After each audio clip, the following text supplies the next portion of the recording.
Hey everyone, and welcome back to Learn Spanish Like I Did. I'm Wesley, and I'm super excited for today's episode. And I'm Emilio. Wesley, it's great to be back. Today we're talking about something really central to all of us, no matter where you're from, family and friends. And we're going to learn how to talk about them in Spanish. Absolutely. Family and friends are often the first people you want to talk about when you're learning a new language. You know, this is my mom, this is my brother. It's just natural. So we're going to dive into some core vocabulary today. Exactly. We'll cover key family vocabulary, how to describe people using adjectives, and how to use possessive adjectives like my or your in Spanish. It's going to be a jam-packed episode for beginners. Let's kick things off with the absolute basics. How do you say mother and father in Spanish, Emilio? Great question, Wesley. Mother is madre, M-A-D-R-E, and father is padre, P-A-D-R-E. They sound pretty similar to English, which is nice. I always found those pretty easy to remember. And then for siblings, how about brother and sister? For brother, you say hermano, H-E-R-M-A-N-O, and for sister, it's hermana, H-E-R-M-A-N-A. Notice that O ending for masculine and A for feminine. That's a pattern we'll see a lot in Spanish. Ah, the famous gendered nouns. So, el hermano and la hermana. Got it. It's funny, when I first started learning, I kept mixing those up, but consistent practice really helps. It really does. And don't worry if you stumble a bit, it's all part of the learning process. Now let's talk about some extended family. How about grandfather and grandmother? Okay, so grandfather is abuelo, A-B-U-E-L-O, and grandmother is abuela, A-B-U-E-L-A. Again, that O and a ending. My abuela makes the best cookies, you know. That's a perfect example, and it leads us nicely into talking about sons and daughters. Son is hijo, H-I-J-O, and daughter is hija, H-I-J-A. The ha is silent in Spanish, remember, so it's hijo and hija.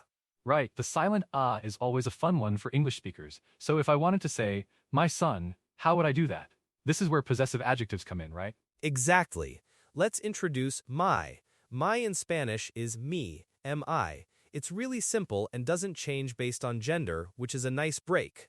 So my son would be mi hijo, and my daughter would be mi hija. Oh, that's really helpful. So M-I-P-O-T, mi madre, mi hermano, mi hermana. Pretty straightforward. What about your? For the informal your, as in talking to a friend or family member, we use tu, T-U. It's usually spelled with an accent mark over the you, tu, when it means you as a pronoun, but without the accent tu when it's the possessive adjective your. So your mother would be tu madre, your brother would be tu hermano. Okay, so me and tu, these are incredibly useful for introducing people. So if I wanted to introduce my friend, I could say, ella es mi amiga, right? Perfect! And there you've introduced amiga for friend feminine. For a male friend, it would be amigo. So él es mi amigo. See how we have amigo and amiga again following the gender pattern? Yep, totally tracking now. So amigo for male friend, amiga for female friend. Simple. Now let's talk about describing these wonderful people. Adjectives. Excellent idea. When we describe people, adjectives are key. And just like nouns, many adjectives in Spanish change their ending to match the gender and number of the noun they describe. Let's start with tall and short. All right, lay it on me. I'm guessing there's an O and an A involved? You got it. For tall, it's alto for masculine, A-L-T-O, and alta for feminine, A-L-T-A. For short in height, it's bajo for masculine, B-A-J-O, and baja for feminine, B-A-J-A. So if my brother is tall, I'd say, mi hermano es alto. And if my sister is short, mi hermana es baja. This is starting to click into place, Emilio. Fantastic! You're picking it up fast. Let's try some personality traits. How about intelligent and kind? Okay, so intelligent is inteligente, I-N-T-E-L-I-G-E-N-T-E. Does that one change for gender? Good question. No, inteligente is one of those adjectives that ends in E and doesn't change for gender. So, mi padre es inteligente and mi madre es inteligente. It stays the same. Oh, that's a relief. One less thing to remember sometimes. And kind? Kind or friendly is amiable, A-M-A-B-L-E, and it's also gender neutral. So you can say mi amigo es amable or mi amiga es amable. It's pretty amiable to learners, wouldn't you say? I see what you did there. That's excellent. So some adjectives do, some don't. How about handsome or beautiful? Ah, those are good ones. For handsome, for a male, it's guapo, G-U-A-P-O, and for beautiful or pretty for a female, it's guapa, G-U-A-P-A. You can also use bonito for masculine and bonita for feminine, which means pretty or nice looking. So mi hermano es guapo and mi hermana es bonita. Got it. It's almost like a puzzle putting the right pieces together. What about young and old? For young, we use joven, J-O-V-E-N. Another one that doesn't change for gender, mi primo es joven, mi prima es joven. For old, for a person, we typically use viejo for masculine, V-I-E-J-O, and vieja for feminine, V-I-E-J-A. Okay, so mi abuelo es viejo and mi abuela es vieja. This is fantastic. We've got madre, padre, hermano, hermana, abuelo, abuela, hijo, hija, amigo, amiga. And then alto, abajo, inteligente, amable, guapo, bonito, joven, viejo, and then me and tú for possessive adjectives.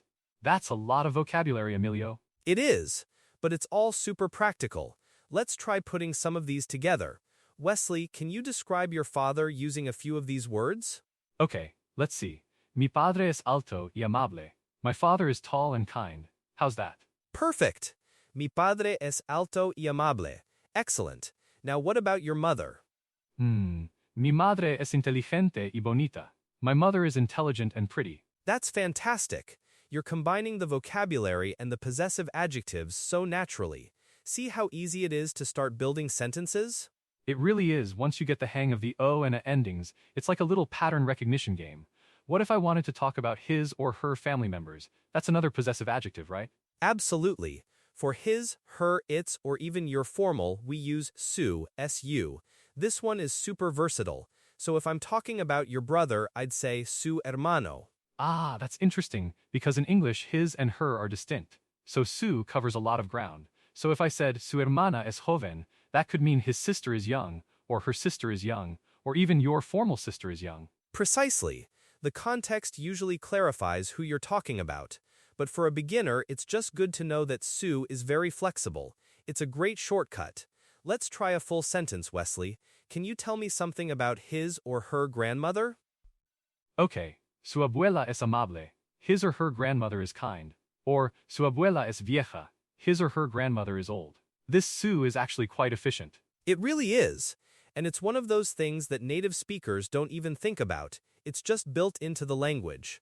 Now let's just briefly touch on some other important family members. Uncle is tío, T-I-O, and aunt is tía, T-I-A. More O and A endings, I love it. So mi tío and mi tía. That makes sense. What about cousins? For cousin, it's primo for a male cousin, P-R-I-M-O, and prima for a female cousin, P-R-I-M-A. Again, the familiar pattern. Okay, so I can say, mi prima es joven y divertida. My female cousin is young and fun. Oh, divertida fun or amusing. Is that divertido? You bet!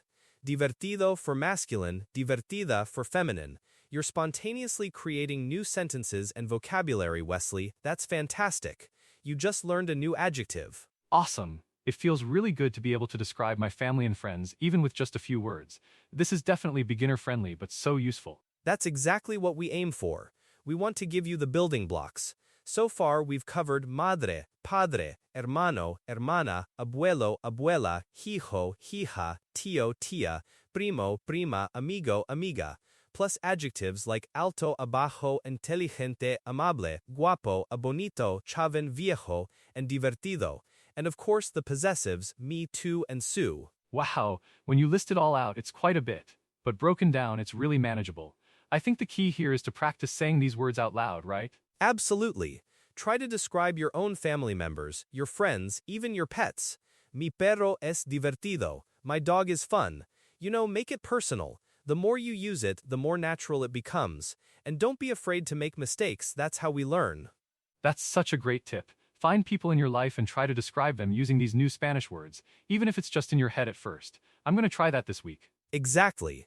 And remember that consistency is key. Just a few minutes every day can make a huge difference. You'll be surprised how quickly you start to incorporate these words into your vocabulary.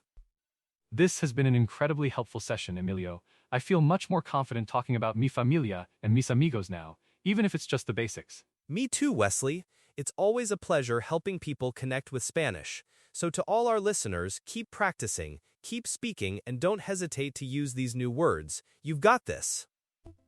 That's all for today's episode of Learn Spanish Like I Did. Thank you for joining us, and we'll catch you next time for more Spanish learning. Adios! Hasta la próxima!